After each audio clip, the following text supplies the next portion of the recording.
It is Friday, March 6th. Let's talk PlayStation. Welcome back, everyone, to another Pokopia Marathon episode of LTPS. There is a ton going on from this past week, so we have a lot to cover. Let's begin, as always, with our PS Plus reminder. The March games are live on PSN, so make sure you claim those. And let's dive right into our various PS Studio updates, beginning with Housemarque and Saros. The game's still coming out fairly soon, April 30th, so over on their YouTube channel, they've been releasing very short 20-second clips. There's really not a whole lot here, obviously. We see one where they're shooting off the walls. Another clip is that crazy, chaotic bullet hell dodging, which I absolutely love. Hopefully we'll see more as we get closer and closer to launch, but it is a good reminder that this game is coming fairly soon, and so it still looks just as good as it initially did when we got that first gameplay trailer.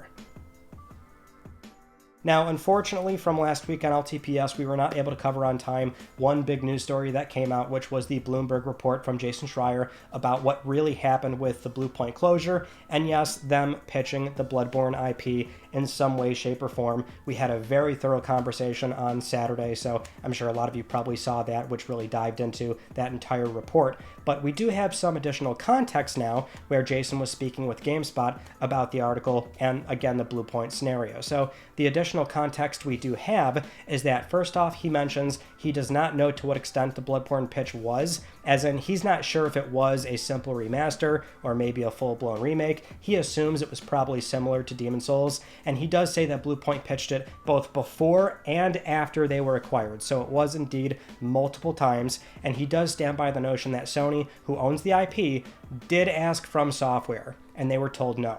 So what we do not know, and what Jason does not know, is why From Software said no. And that's still where there's a lot of fan speculation, because the running theory is that maybe Miyazaki and From Software are unhappy with what Blue Point did to the Demon's Souls remake. Despite public comments, that's still where it's all complete speculation. We are just hearing over and over again that there is a slight souring of that relationship. It's a bit soft, and so Sony is doing what I think is the correct thing and respecting their creative wishes and not wanting to harm that anymore by asking them for permission.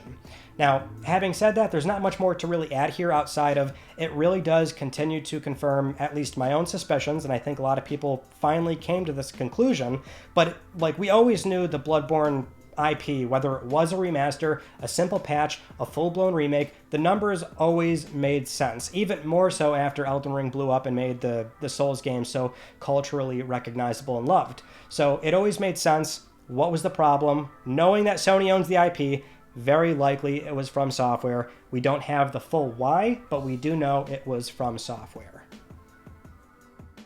Moving on to a big rumor for Santa Monica Studios' next big project, the Cory Barlog title, which we were hearing very recently that the game would be revealed this summer for launch in 2027. And then this past week we had a discovery on LinkedIn from a former Santa Monica employee that made it pretty clear this game is going to be in-universe God of War. And then we had Nate the Hate over on X reveal that the game is indeed an in-universe God of War game, and the lead character is Faye, who we know is Kratos' wife in the Norse era, and the game is said to have more of a focus on action combat. And the plan is still to reveal the game this year with a release in the first half of 2027. Which that is also good info to have, just in the sense that we now know the game is actually about a year away, basically, from this point on, assuming there are no major delays. But with a reveal and a launch in the first half of 27, that is definitely an exciting prospect. But that really depends on how you feel about this game and what we now have a better understanding of what it actually is. Now, to address the action combat thing, I mean, I think that does sound a bit puzzling for some people because God of War 2018 and Ragnarok are very action-heavy games, but it's my understanding that the combat is definitely more, I don't know if it's right to compare it to a DMC or a Bayonetta, but it will just have a very heavy action feel that is unlike the previous God of War games that we know of right now. Faye as a character obviously is pretty unexplored. I mean, they play a central role in the plot of 2018 and more so in Ragnarok, as Faye appears throughout some various dream sequences. And so Ragnarok in particular does do a lot of seed planting on her as a character, what happened in the past. This game very clearly would be a prequel, so we don't know exactly how it's going to weave into the story, but with this revelation now out there, I think a lot of folks have been going back to interviews that Cory Barlog has done, and you can see that this was actually always on the roadmap. It was part of the storytelling for the Norse era, and that it was 2018 Ragnarok must happen in that second game, which is still like a point of contention for a lot of fans. And so now here we are with Faye as a character, and it's definitely very split as far as some people being happy and unhappy about it. Like, the thing is, years prior when we heard about this game from Cory Barlog, and the running theory was that, oh, this is a new IP, I was very much like happy and totally on board with thinking it was a new IP, because the point I always make with Santa Monica is they've done Connecticut and then God of War incubation projects on the side. They've got credits on various other games, but in-house at Santa Monica, they are the God of War studio. So, you know, for a while, I always thought it would be great to see them do something new and different, and this is like a very mitigating risk kind of different because it's not Kratos, but it is Universe God of War. So obviously I think Christopher Judge, as he made it pretty clear from that recent flub during a game convention, he's going to play a role in this game. He is going to appear. We'll probably see how these two meet. And, you know, I'm sure there will definitely be some risky endeavors in the gameplay department and the storytelling parts of the game, but it is very likely going to be probably some more Norse storytelling as well, which I'm fine with. That's I guess the weird thing for a lot of God of War fans is that, you know, for some, they were worried this was going to be an Atreus spinoff type of game, which there were never any good substantial rumors about that. I think that was always fan speculation. In hindsight, the only thing that actually would have happened with Atreus is the God of War live service game, but otherwise there was never anything consistent or that made sense for an Atreus spinoff game. Having said that, you know, it's like, okay, more Faye, more God of War, but it's still the Norse era. Why do we have to wrap up Ragnarok in that second game? So it's like I'm seeing some fans want a third entry because Ragnarok felt rushed in the final act, but now you're seeing this news and being upset that it is more Norse with a different character. What's strange is that we had two Norse games, so conceivably I'm fine with more Norse storytelling in that world and the various other gods and deities that we haven't seen in that pantheon, but it's like Greek had so many games, right? The weird thing, though, is that the Greek games are relatively short compared to 2018 or Ragnarok. You know, you can finish those games in 8 to 12 something hours for a lot of those God of War titles, some shorter than that. 2018 and Ragnarok are definitely 40, 50-ish hour games. You can spend a lot more time with those titles. So they do, as far as total gameplay hours, do make up a lot of ground for the various other Greek titles, but I still think there's plenty of room to do more storytelling in the Norse era before we get to that next mainline entry, which we are very clearly going to Egypt in all likelihood. I would probably bet good money on that, and then that game's far away, right? So you're simply getting a prequel here for Norse and Kratos' relationship with Faye. And I think for the most part, I'm pretty excited for that and happy about it.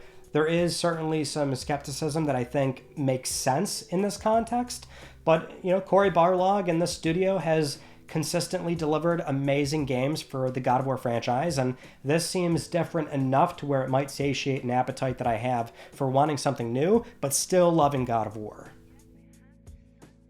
Next up, Bungie's Marathon came out yesterday, only a few days after the server slam from that weekend, and we are seeing so far the game is actually doing incredibly well because we know that this is not a free-to-play game. So when we look at a Steam player count, which as of right now, it's 86,000 for a peak player count. I'm filming on launch day, obviously, but we know those are paid players. So everyone checked out the server slam, enjoyed it, and now you have paid players from one storefront. That's not showing us the numbers on PlayStation 5 or Xbox Network, but we do know that so far, it seems like Bungie actually did nail it. I mean, the server slam was... there were some complaints. You know, I saw a lot of people bring up the UI elements. I only got to play for maybe 30-something minutes. Honestly, the extraction genre is not really for me. It's a turnoff for me with the whole idea of every season things are getting reset and stuff like that. But I wanted to at least spend some time with it. I can see the appeal for sure. It's just, I think we all knew Bungie had a lot riding on this game. And so we have initial, very early indicators that they are going to find some initial players. We'll see how they maintain that long term, especially because they did detail the first 2 seasons. So season 1 obviously is going on right now. It's called Death is the First Step. That's going to run until June, with the first major update being a 4th zone called the Cairo Archive. And then there's going to be a ranked mode that unlocks exclusive items based on your position on the ladder. Season 2 is going to run to August, and that one is called Nightfall. It's also confirmed that all seasonal updates are free. There's no expansions or DLC required, at least right now. So, you're paying to get into the game, and so everything is free for that point onward. And then when a new season does start up, your gear, contract progression, faction progression, and your player level will be reset. Earned cosmetics and purchases are going to stay with you. Same with the codex progression. So that's the elements that do stay with you every season, but everything else will be reset. So with that in mind, I'm not sure. I mean, this will probably be like a Helldivers thing. We won't cover everything that happens with Bungie from this point on, or Marathon rather, but at least we can see initially for what is now being properly labeled as a PlayStation Studios game. Sony had a lot riding on Bungie and this particular title. We do have every indicator so far showing us that they've had a successful launch day. We'll see how they're able to maintain that long term. Now, another big report that came out from, again, Jason Schreier, writing for Bloomberg, which we discussed as a rumor last week where it was initially from Jason, but now his full article is out, and we are seeing that, yes, the report does state that Sony no longer plans to release big PS5 single-player games on PC after 6 years of doing just that, initially with Zero Dawn in 2020. So the report, as a very quick recap, online games like Marathon and Marvel Tokon will continue releasing on multiple platforms, but recent games like Ghost of Yotei and Seros are going to remain exclusive, and Jason even made a comment on Reset Era quoting somebody about Wolverine, and he made it clear the Sony Group no longer plans to release big PS5 games on PC.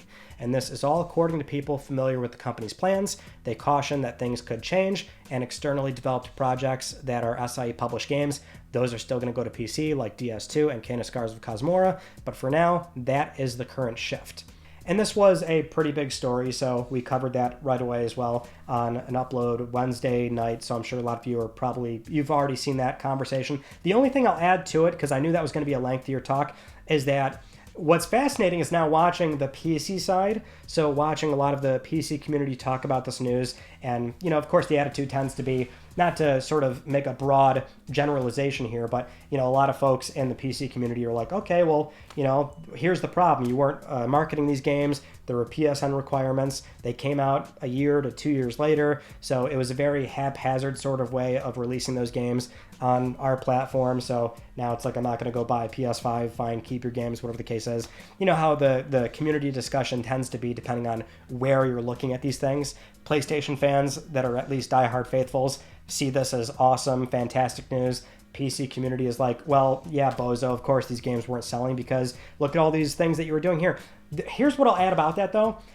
All true, by the way. I mean, Sony, and this was a case I made when Sony was doing the PC games. It's like, you have one opportunity with this community to do right by them, which is high-quality PC ports. Sure, they might come later down the road, but, don't agitate them. Make sure that they're really polished, high quality, because so many third parties mess this up, and not mandate PSN requirements, or the whole debacle with not having PSN properly globalized as a storefront, so they were delisting the games from various different countries where based on where the user registered their account. Just a whole messy thing. Those are all true.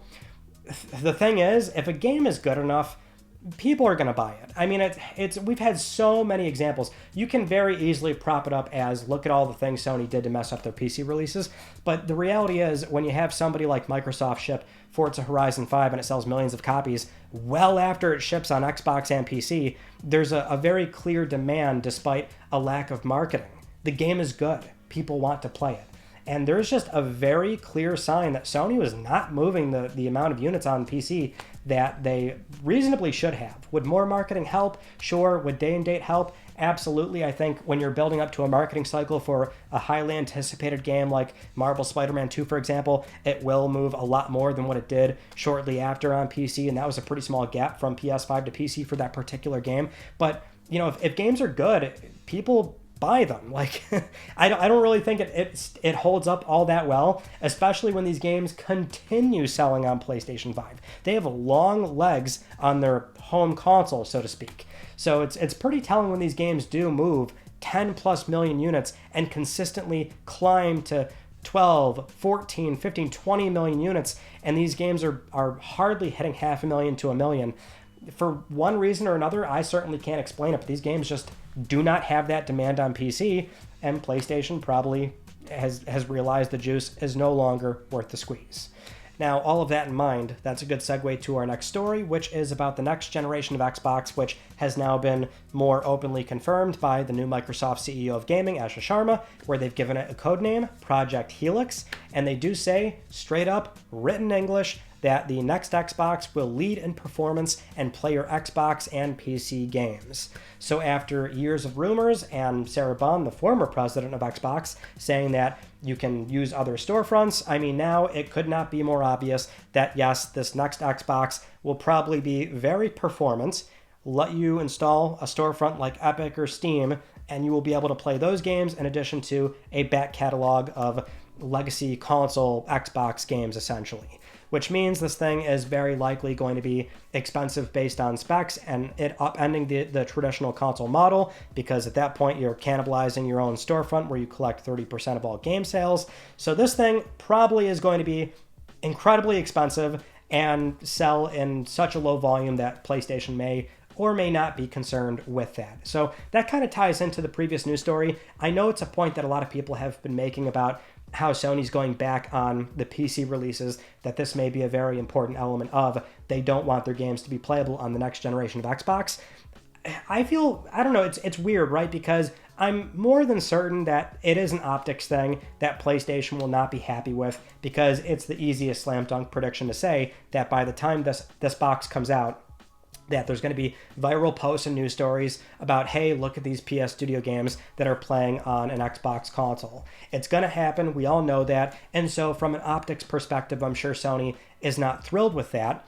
But I'm not sure how much of that really went into the decision-making of going back to full PS5 exclusivity for the single-player games, when we know this thing is just... Microsoft's gone down such a different path. How could they, like, I'm sure they are concerned, but to what level, I don't know, because this thing is just completely going in a direction that is not even close to what the traditional console model used to be. I still fully expect PlayStation 6, despite it being probably an expensive console, no doubt, in this environment where the bill of materials is going to be very high, but they are going to try to go for a high volume, semi-affordable console, a plug-and-play console. This thing, all signs are pointing to it being very, very different, right? So I'm not sure how concerned Sony really is with that. They were previously a very close competitor, but now they are simply just a big publisher on their storefront.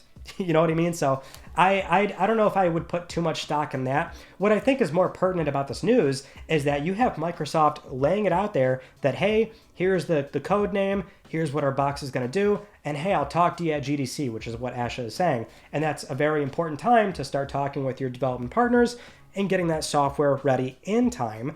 So it makes it clear, to me at least, that they're probably still aiming for a holiday 27 launch, which we don't know if PlayStation is still going to stick with that. I still find that they probably were intending on doing just that, but based on the current RAM and storage prices, that is going to be a problem for them. We know that they're probably considering a delay into 28, maybe 29, but you can't quite get around this issue when we've consistently heard it is going to be a problem for a really long time, well beyond that even. If I had to say now, I'm inclined to say it will still launch holiday 27, the PlayStation 1.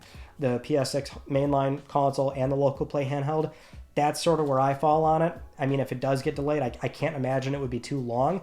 But and also, I'm not sure that delay is going to be really concerned with what Microsoft is doing, because their box is so different. But it was still very big news to see Microsoft openly talk about their box and confirm our suspicions. Next up, we've got more of a minor thing here, but it's quite timely with the report of Sony going back on their PC releases for single-player games. They've got a somewhat new DualSense controller. It's not really new. It's just the retail box and packaging, but the packaging shows a black DualSense controller, and it says it's PC ready with a simple setup, and it comes with a provided USB-C cable.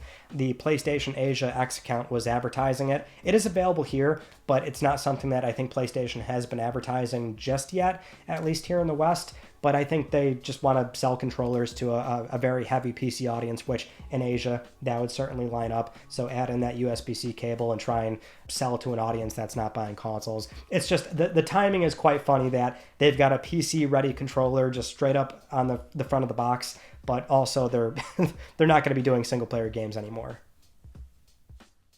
Now, another news story we were not able to cover on time for LTPS last week was the new updated PSSR, which was embargoed with the launch of RE Requiem. So now we know that Sony has made a formal announcement that the new PSSR is here, deployed in RE Requiem. They did not give it a name, so that's what we didn't know how they would do this, if they would call it 2.0 or something like we see with the landmark updates for FSR and DLSS. They're simply calling this the updated PSSR, and they did confirm that yes, Requiem is the first title. So the details here is that the new PSSR does take on a different approach to the neural network and the overall algorithm, which does stem from the AMD Project Amethyst collaboration. There is going to be more news that Sony is going to share later this month with more games getting the upgrade, and there's going to be a system software update on PS5 Pro for the console settings that's going to let you enhance PSSR image quality for existing PSSR games. So in theory, developers may not have to patch in the latest PSSR with this setting if they've already deployed the upscaler in their PS5 Pro games, which is huge. Now, we also have Digital Foundry's coverage of Requiem, which does show off just how much of an improvement PSSR is with resolving what were previously problematic areas for the upscaler. So that would be things like foliage, lighting, text on screen. They're resolving much cleaner lines without shimmering issues. And comparing it to AMD FSR 4 or DLSS 4.5, it's holding up pretty well. It depends on the scene, of course, and PSSR still is not quite beating the PC solutions, but it is matching up really well in a lot of situations, and it just looks fantastic. I mean, this is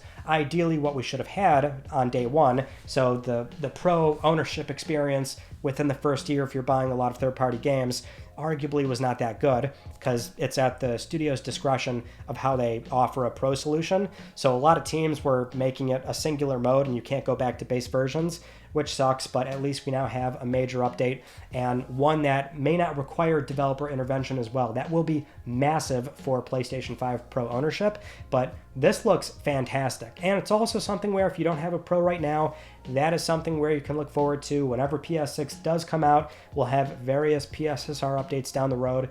And two, as we're giving it a colloquial name, it does look incredible. Let's move on to some third-party news stories with a big one for GTA 6, which is the game now has title IDs populated on the PSN backend. So this was spotted by the PlayStation Size X account, and that's all they said, is that we now have GTA 6 title IDs confirmed on PlayStation Network, which is a big progress update on this game. So the title is coming out November 19th, that's what they say. This is one of those big early indicators of maybe some news, pre-orders going live.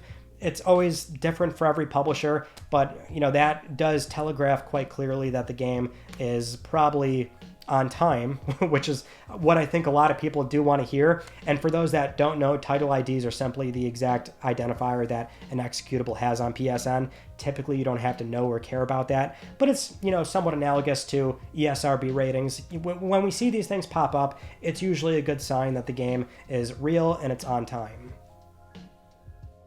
Next up, we have more things going on for Crimson Desert. The recent press preview event had the embargo lift, so there's a lot of impressions out there about the game. So far, at least broadly speaking, a lot of people are saying, yes, this game is indeed as big as they've been showcasing the game. There's so many things you can do and ways you can interact with the world, but there still has been a big point of contention, and that is the console footage, which we have not seen just yet. Now, so far, Pearl Biss has been very direct about this, that they're not trying to hide anything. We have Will Powers, the marketing director, again doing this recently on X, where they were quoting somebody's post saying that they're not hiding anything. They will reveal things ahead of time to give people time to evaluate it themselves. We actually had another big thing during a preview of the game on Fighting Cowboys channel, where they said they were asking about the console performance, and the developer said that it didn't matter what they would say because they know people won't believe them. So they actually said they're just sending the game to Digital Foundry for the full analysis before launch, which that is such a respectable answer. It would be ideal to have console footage early and for them to have confidence to show that on their terms, but whether the results are good or bad, it's definitely a respectable answer of, we're sending it to the one place that's going to like deeply analyze this and give you a very honest take. So at the very minimum, you can look forward to that. But so far, yeah, the hands-on, a lot of people are saying it's as deep and overwhelming as it's been presented so far. People are very optimistic and enjoying it, just that there might be some issues with controls. Puzzles have basically zero hand-holding, which for some people you might love that, but it does look very overwhelming. I'm not sure this is a game for me, but if you do love it, gosh, it looks like you can spend 300 something plus hours in it.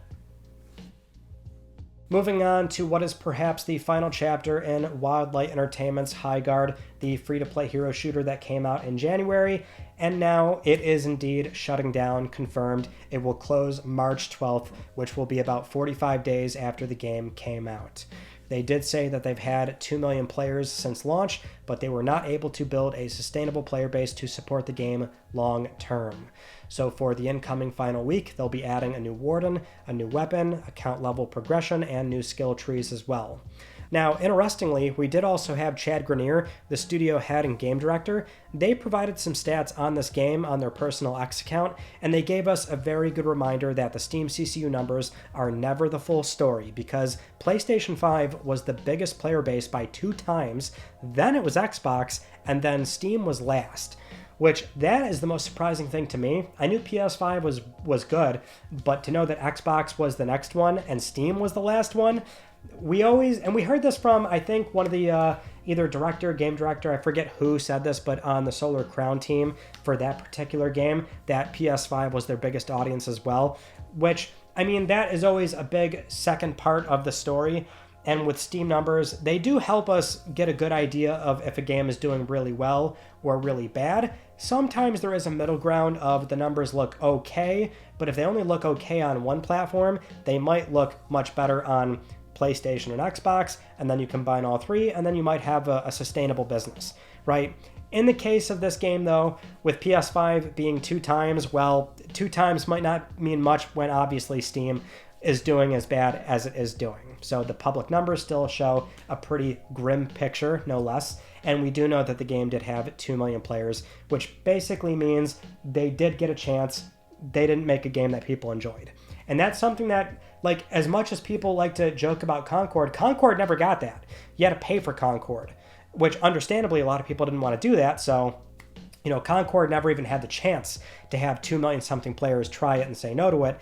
They immediately said no to the entire pitch and therefore not paying for the game. This game, however, that was not the case. 2 million players, they just couldn't find a good gameplay loop and a world that was truly compelling for the audience they were trying to speak to. It's unfortunate, but there you go. March 12th. It is something where trophy hunters, some people are masochistic, and they see that and they go, challenge accepted. I am not doing that. I know some people do, but good luck to everybody out there. I do hear it's actually quite achievable, and by the time you're watching this, it is still achievable within that time frame. So if you're feeling lucky, you might want to go for it. Anyway, moving on to more God of War Amazon TV series casting choices. We have Modi, Magni, Gná, and Thrud. So, Modi is played by Louise Cunningham, Maggie is played by Ben Chappell, Thrud is played by Eileen Austin, and Gná is played by Evelyn Miller. This might be the first round of casting choices that don't perfectly land with how they look for the video game characters, which, as we've established, and I think people tend to agree, they don't have to look exactly like the video game characters, but if they do really respect the source material and try to go for that, it is appreciated, and they've been doing that thus far, I would argue. In the case of Thrud looks very young. They might be playing the long game because these shows take so long to make for season 2 and 3, so depending on what they're planning on doing there, that might be the case. Modi and Magni, they look much bigger and burly, and that's not really what these guys are looking like right now. But of course, we have to talk about the still that Amazon did put out, so we also missed that from LTPS last week, and it's been very poorly received. There's a lot of elements where just it does look off. I mean, it's not in motion. It's very much a setup piece and a photo shoot that they did to tease the audience and get conversation going. So there's a lot of conditions where it's not fair to judge it, but it is still a very poor image, I would say. You know, the posture of Ryan Hurst, how he's leaned over, everything looks a little bit too clean. You can kind of tell where the bald cap is. It very much looks like a fan-made cosplay and photo shoot. And that's not a knock to those, because some are incredible and they can look far better than what we just saw. But I don't think it was a very flattering image. That also, I don't think detracts from it, because I'm still excited to see how the show does play out. But the image, I don't think really did them any favors. Now, with all that said, it is time for Let's Talk Plus, the weekly Let's Talk PlayStation giveaway where one of you can win a $10 PSN code. I would like to congratulate this viewer right here. I'll be contacting you very soon via email or X. And if you would like to win a $10 PSN code, it is so simple. Follow the link down below or scan the QR code and enter the Gleam giveaway. And supporting this channel a number of ways can gain you an entry, and I'll announce the winner next week, because I'm trying to help pay for your games.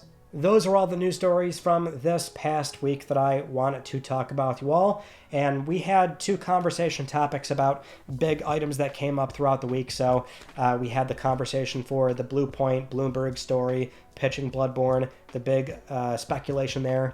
And then also the PC conversation as well was 2 days ago. So really a lot of more topical industry stuff going on. I'm working on some interviews that will finally go up relatively soon. I've got some other projects that just take a while, as they tend to do, so we might be sticking to more topical conversations in the meantime before the other big uploads are ready. And I also know everyone's been getting recommended LTPS #1. YouTube is so weird with the algorithm, so it's funny. The views started spiking for that video. I do not know why. But yes, young Ryan was out there 2012 talking about Call of Duty PS Vita. It's so funny going back to it, man, because we do look at it every 100 episodes. That's the little cameo that we tend to do. But I think a lot of you have now gone back and rewatched that. We have indeed come a long way. Thank you for sticking around as long as you have. I know not everyone was there on day one, but you get to see day one. And yeah, that was a young Ryan for sure. It's always really eye-opening that I've done this show long enough to where PS3 was the relevant console in the background all throughout 4, all throughout 5, and we're likely not that far away from 6. So thank you all so much for being here as long as you have. But that concludes this week's episode of Let's Talk PlayStation. I'm Ryan Benecki. Thank you all so much for talking with me, and I will see you all next Friday.